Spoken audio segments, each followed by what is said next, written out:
আসসালামু আলাইকুম, তোমরা সবাই কেমন আছো? আমি ভালো আছি। আজকে হচ্ছে আমার দুপুরের রান্নাটা একটু লেট হয়ে গেছে, যেহেতু আজকে আলবির আব্বু যাইতে একটু দেরি করছে, আর হচ্ছে আলবিরও স্কুলে দিতে দিতে আমার দেরি হয়ে গেছে। আর ঘর গোছানো, অন্য কাজ সামথিং এগুলো করতে করতে বেশ দেরি হয়ে গেছে। এখন হয়তো বা 12:30 নাকি 1টা বাজে, ঘড়ির টাইম দেখি নাই।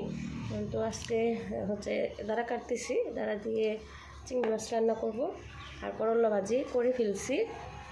তারপরে হচ্ছে ডাল বসা দিচ্ছি চুলায়, আমাদের গ্যাস নাই, এলপিতে বসিয়েছি।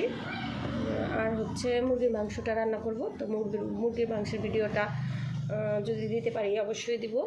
তোমরা সবাই আমার জন্য দোয়া করবা যেন তাড়াতাড়ি সুস্থ হয়ে যায়। এই কথাটা আমি প্রতিটা ভিডিওতে বলি, কারণ আমি অসুস্থ, আমার আরেকটা সার্জারি বাকি আছে।